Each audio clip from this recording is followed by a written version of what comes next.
Every business has a brand, whether they know it or not. An effective brand is authentic, original, and consistent, and helps you engage with your ideal audience. Today, we want to talk to you about not just having a brand, but a successful brand. 7, 6, 5, 4, 3, 2, 1.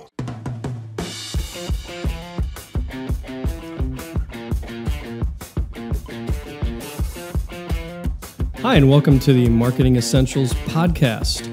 Our unique team helps small businesses grow by providing essential marketing expertise.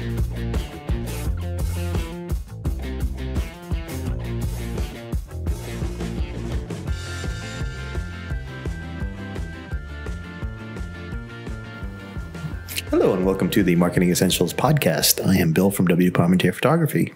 I'm Justin from Justin Kerr Design. And I'm Alicia with the Spark Social. And together we make up The Marketing Essentials team. Welcome to the podcast. Hello. So Justin. Well, that was just a creepy voice. I just was in my hello, and it's like, hello.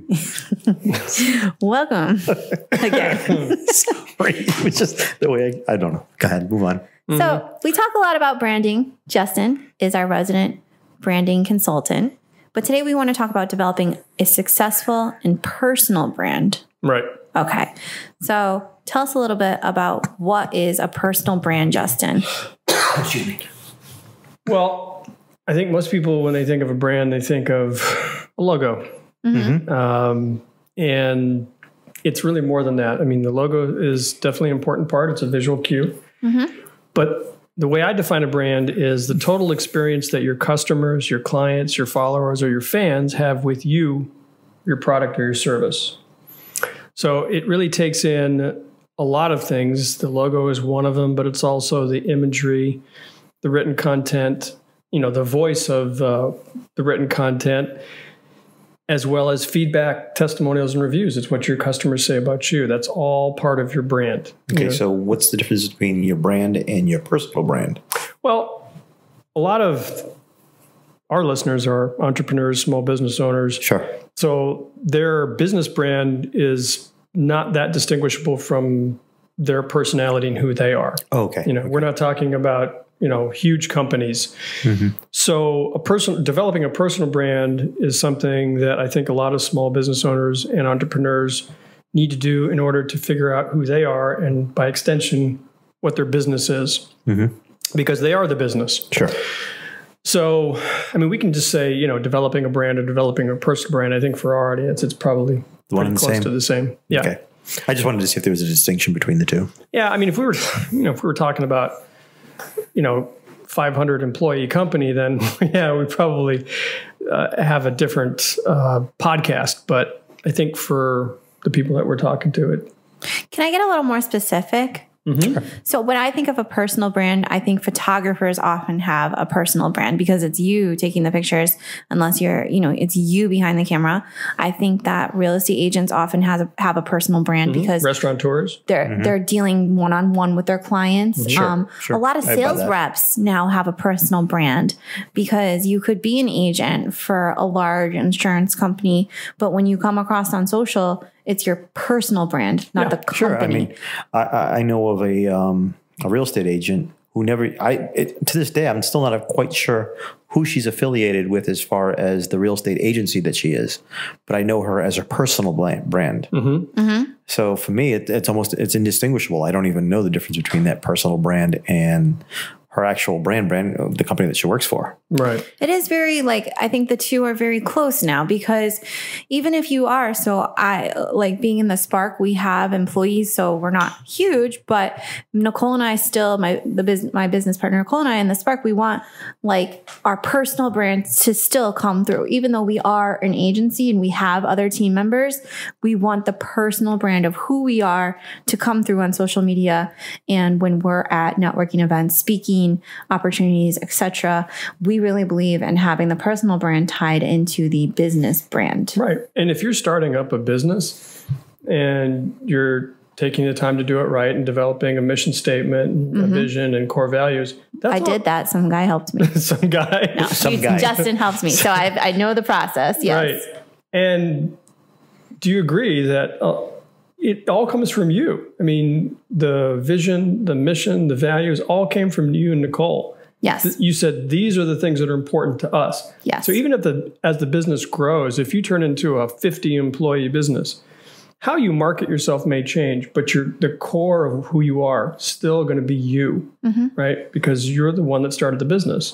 So would you say when you look at these big companies like Nike or Facebook, they started small. And when you look at the founder of Nike, he had a mission, and Facebook, he had a mission too. Yeah. So do you think they stay true as they grew, or at that point it becomes more like public share? My vote's no on that. I would say, yeah, Facebook, Google, no. Now, a company that did, up until the death of the founder, stayed true to a personal brand was Apple. But then they lost it. Apple was Steve Jobs. Steve Jobs was Apple. What about even during the years that he was away from Apple? Well, they drifted a bit, but when he came back in, I think it was 97, right back to being about him. And so a lot of, his values and his vision, that was the company. Oh, I agree. I agree. But I think since he died, they've gone off the reservation. Yeah. I think any charismatic CEO, you could say a lot of their personal brand becomes the company's brand. Sure, I mean, look at Richard Branson and Virgin, So I think it depends. I mean, if companies, as they get larger, they get acquired or they get diversified, and you start to lose some of that original kernel that was the person who founded it. But again, for a lot of small businesses, I think the personal brand of the founder and owner is very, very close to what the company brand is. So let me ask this question to you. Do you try, when you're going through a branding session with somebody, do you always try to bring that personal brand in, or is there a case where maybe, and I'm not asking you to name any names because I know what this question is going to elicit, but have you ever found somebody that's their personal part of their brand doesn't fit well with what they do, so it's kind of like, okay, well, I got to kind of circumvent this a little bit? That's a good question. It's a tough question. I apologize. I've seen some I think that they're typically the ones that are called disruptors, and that's a very I kind of am over the word disruptor. I was thinking more somebody that just has no personality. No. Oh. Everybody's got a personality. Just some of them are more subtle than others. Oh, is that how it works? Yeah. Wow. Very positive spin on that, Justin. You said everybody has a brand, whether they know it or not. Right. And because it's how you're perceived and what people think of when they hear your name or they see your logo, it does come from you. So yeah, it's your personality. It's your, who you are. I branded you, Bill, but I got better. That's so funny. But I got better. Right. Just picture like that thing with the cow. That's what I was thinking when you said skin grafting. It's much better now. Yeah, I'm better now. Yeah. But when I sat down with you and I presented that visual identity to you that had your face, your avatar. At first you were like, I'm not sure. But now it's how people know you, right? Sure. So that visual identity is the visual trigger, the visual cue for what it's like to work with you. And that's why I felt that sort of smiling avatar of you was a perfect fit, because I knew you well enough. Sure. And it's like, no, this is how you're presenting yourself. Very personable, very not formal. But a very friendly way. From it. No, it doesn't mean you're not professional. No, I didn't say that. Not formal and professional, two different things. But no one who's ever worked with you would say, "Oh, Bill, what a stiff," because that's not you. I guess you got to start wearing more suits, huh? So, yeah, never mind. Anyway, moving on. Go ahead. I like where you're going with this, because I think it's important for people to be out there.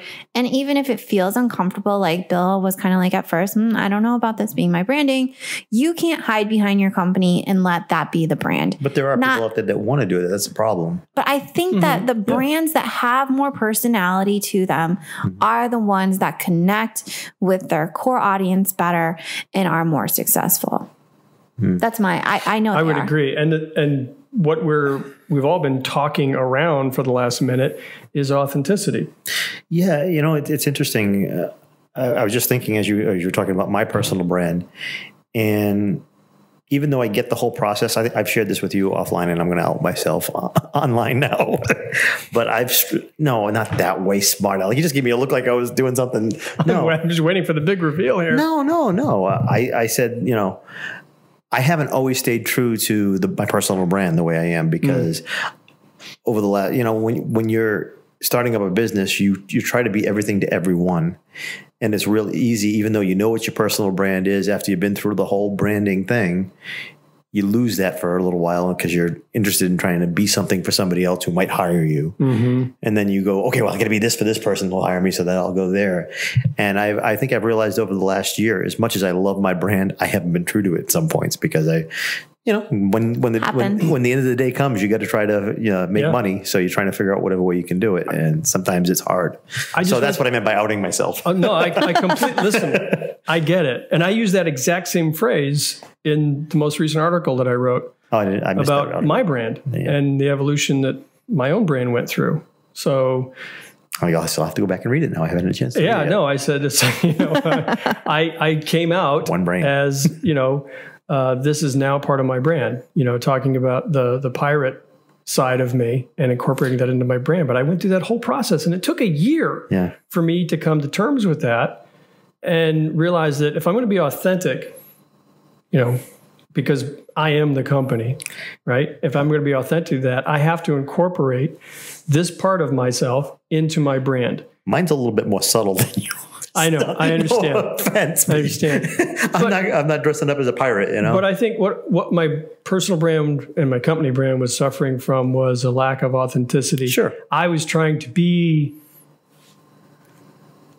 play it safe. I was trying to be attractive to everybody, and it came off flat and bland.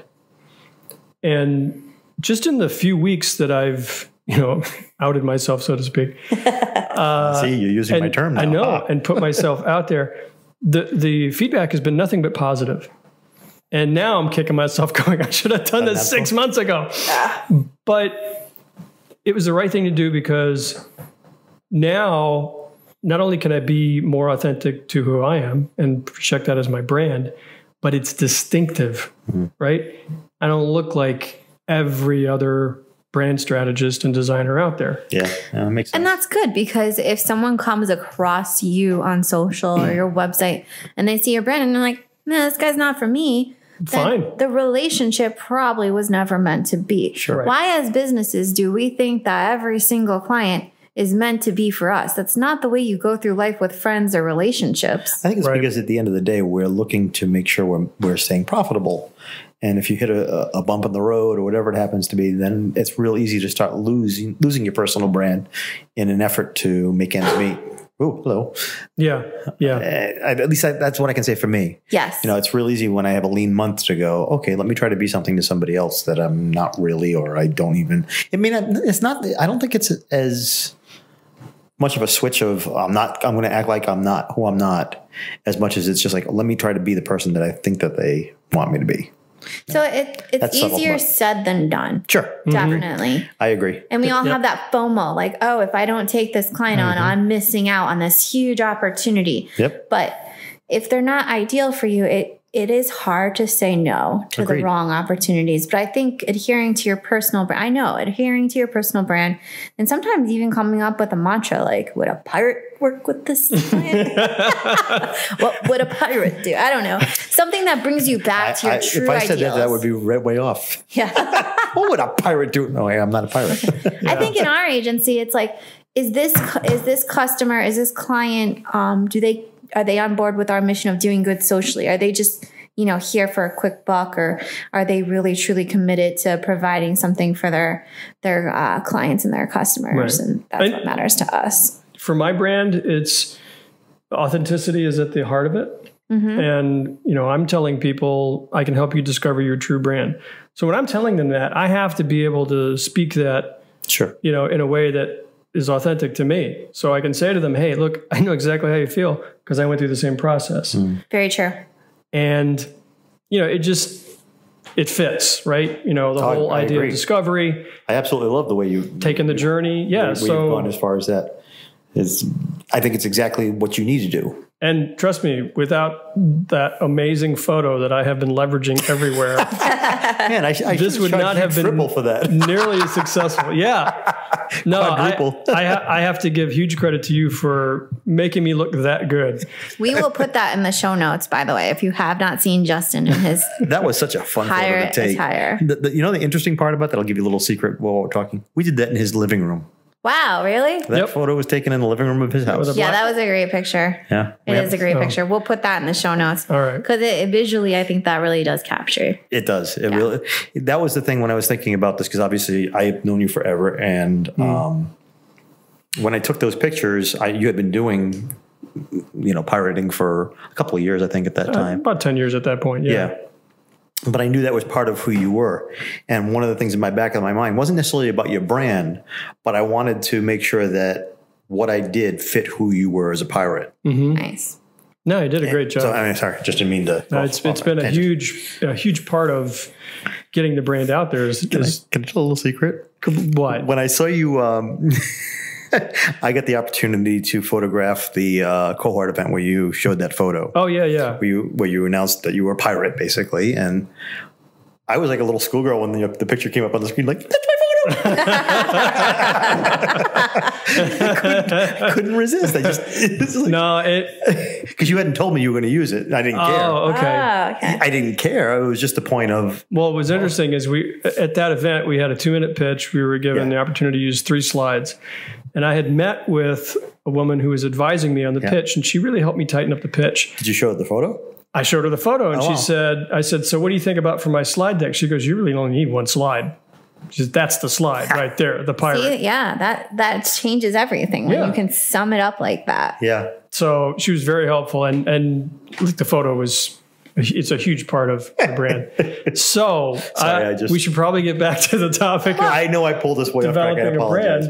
But that's a good point too. So you have new visuals to go with your brand. Yep. Beyond that, almost using yourself as a case study, Justin, how else, once you outed yourself and came into your true authentic self with your brand, what else changed about the way you approached your blogging, your content, your approach to marketing? Did anything else shift? Oh yeah, absolutely. Well, so you used part of your cohort presentation as your branding for your website. Correct? Oh, absolutely. I mean, I have to give huge kudos to Design Catalyst program, which is a program of Design by RI.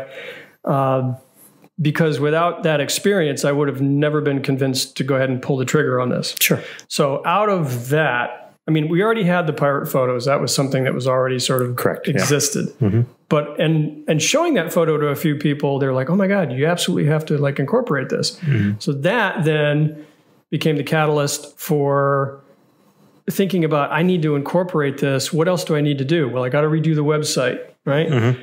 And I've got to think differently about the way I'm writing my articles. My article writing had completely dropped off. Like when I first started the company, I thought I'm going to write an article every 6 weeks. And for a while I did that. And then right? So then I got together with you, Alicia, and Nicole, and we talked about social media and we talked about content. And I remember you guys did this fantastic content calendar and everything. And it was completely intimidating to me. And Nicole finally just said, look, just write. Just write something once a week. Keep writing. Just write. So she boiled it down for me until something that I could actually grasp. See, that would absolutely petrify me because I hate writing. Yeah, but you know what? I hate it. I was able to take some stuff that I had already written, right, and repurpose it. And here's another element that came into it. So you and I both belong to BNI, right? And every week at BNI, we have to stand up and give a 60-second commercial about what we do.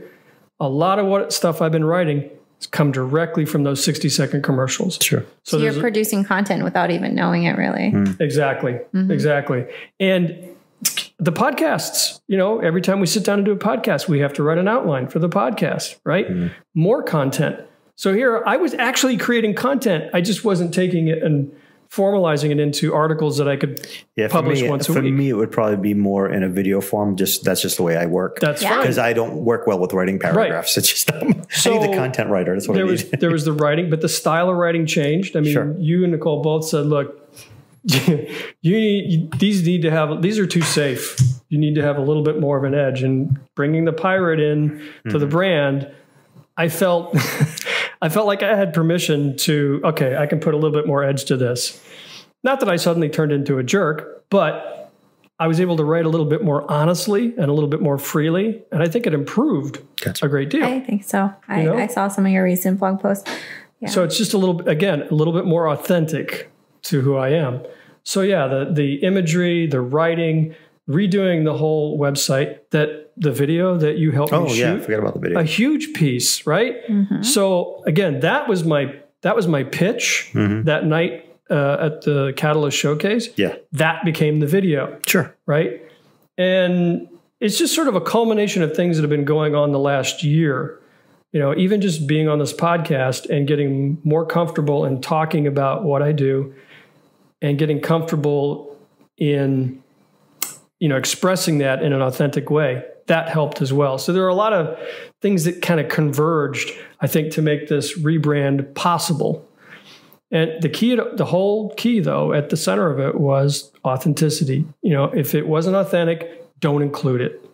Right. So I think like in your gut, if you feel like you're holding back, or if you feel like you're watering yourself down, or you don't feel that the message you're putting out there, it really comes down to your gut. Like, really, if you aren't putting enough of you out there, then you're missing authenticity. Agreed.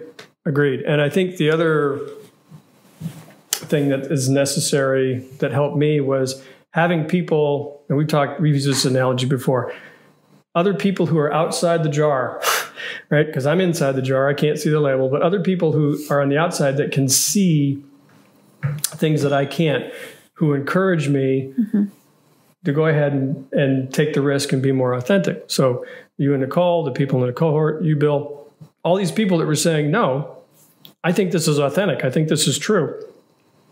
Go ahead and do this. Because it's a little bit intimidating.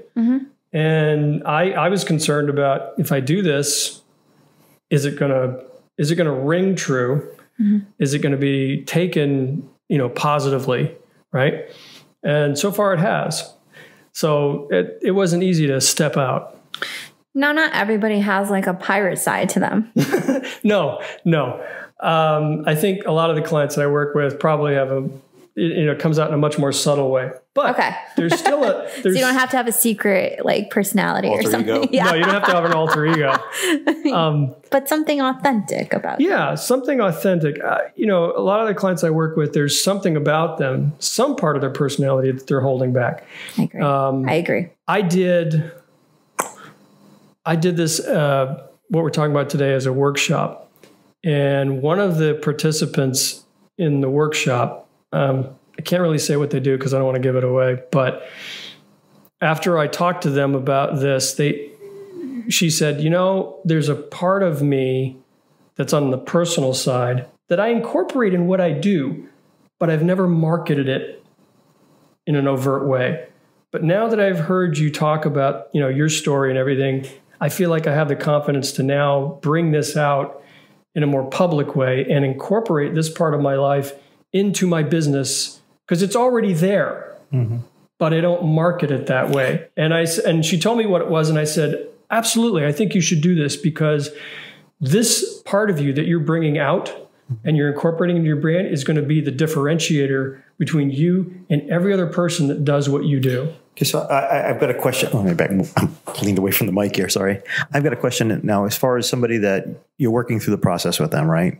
And you found their brand, their personal brand, and they look at it and go, "Yeah, I get what you're saying. I agree with what you're saying, but I don't know what to do with. What's the steps you take them through once they've got to that personal brand and say, okay, how does that show forth in everything you do?" Yeah. You know what I'm saying? If I want, absolutely. These are the strategy sessions that I'll usually take a client through, and two elements to that: time and intentionality. So I have some exercises, and Alicia can tell you about this because that's what I took her and Nicole through. Took them through some exercises to help them see what are the things that they value, what are their dreams for the next 5 to 10 years, and then why do they exist? What are they hoping to accomplish, and how do they want their customers and their clients to feel as a result of the service that they provide? So those are some of the keys that we hit on. Okay. Now, the personality just comes out as I'm working with the client. So I'm able to see things. You know, these are usually like 90 minutes or 2 hours long, and we'll do like 2 or 3 of these sessions. You spend that much time with somebody, you begin to see a little bit of their personality. And you ask questions. It's like, well, what do you do for fun? Right? So some of the stuff starts to come out. Okay, so then once it comes out and you've seen that in them, how do you advise them to leverage that?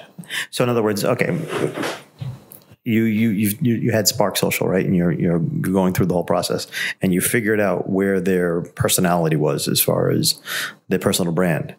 How do you get them to the point where they can leverage that for their business? You know what I'm saying? Do you help them if they say, well, yeah, that's great, Justin, that you've told me that this is my personal brand, but I don't know how to use this to leverage. What would you say to them? All right. Well, I'm going to tell a little story on Alicia then. Okay. All right. I'm not trying to out anybody. I'm just curious. No. You can out me if you want. Okay. Alicia's really a pirate. Wow. We got lots of pirates around here. So I'm feeling uncomfortable all of a sudden. I don't know if this was like the first strategy session or the second strategy session, but we were working through an exercise, and it was towards the end of the session. So we were all a little fatigued. And I was trying to get Alicia and Nicole to talk about, you know, what it is that they really want to do, right? Because they can talk about, well, we want to help people with their social media. It's like, yeah, but a lot of people do that, right? So I wanted to get them to talk about their passion, what drives them. And I think this was because it was towards the end of the session, and maybe Alicia was a little fatigued. She just blurted out at one point, because we were trying to come up with like a unique value proposition. And she blurted out, she goes, how about this one? We'll set your shit on fire. Now, we all had a good laugh at that, right? Yeah.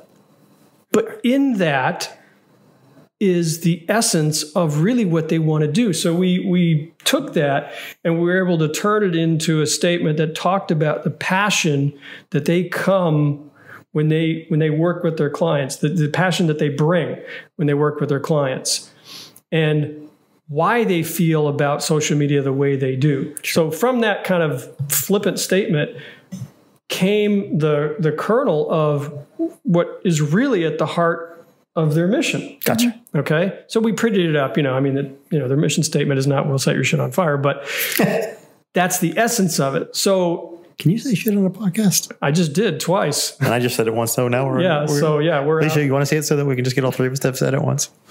Oh, shit. There you go. All right. Thank you.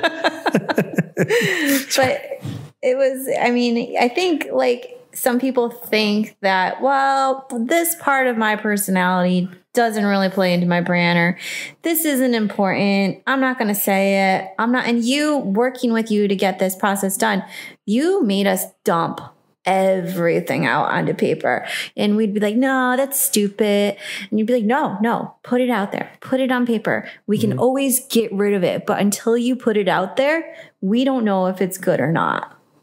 And that was a great process. And I've listened to you talk about social media and trying to get your clients to connect with their audience in an authentic way, and I think part of that has to be accepting the unique parts of yourself and allowing that to be incorporated into your brand, because the people that are listening to you, watching you, reading what you write, if they sense that you're authentic, that you're a real person or you're a real company, they like that. Yep. That resonates, right? Sure. They want to be part of whatever it is you're doing because you're real. Yes.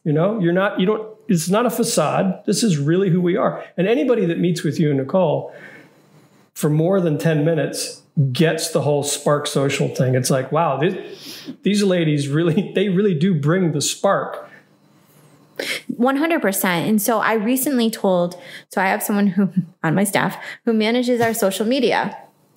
And I did it like that because, you know, it was a time saver. So she's posting stuff and she's coming up with a commentary. And we really didn't have a brand guide. But I just recently told her, let's not do that anymore. And because what I saw was when Nicole and I were showing up, being authentic and real to our message and staying true to, well, light your shit on fire type of thing. Like, you know, we're here, we're showing up on lives, we're posting. It may not be what you want to hear, but it's what we have to say and what we believe in. And if this isn't for you, then you're not a customer for us. And so I told my social media team member who was posting for me, I said, let's hold off, Alex. I said, we want more authentic stuff because we've seen the difference since we've gotten out there on Facebook Lives and with these unique messages. We've seen a difference in reaction, people being attracted to us as from a potential client standpoint, etc. I had an interesting experience recently, just to kind of play off what you said. I had written an article 3 years ago, right? Pretty much when I started my company. And I had to come up with something a couple of weeks ago. So I went back and I found this article that I'd written 3 years ago. And I thought, let me repurpose this. So I tweaked a little bit, but it's pretty much what it was 3 years ago. And I put it out there, and the heart of that article was about, these are all the mistakes I've made in my career and how they've defined me and how they've shaped me and what I've become as a result.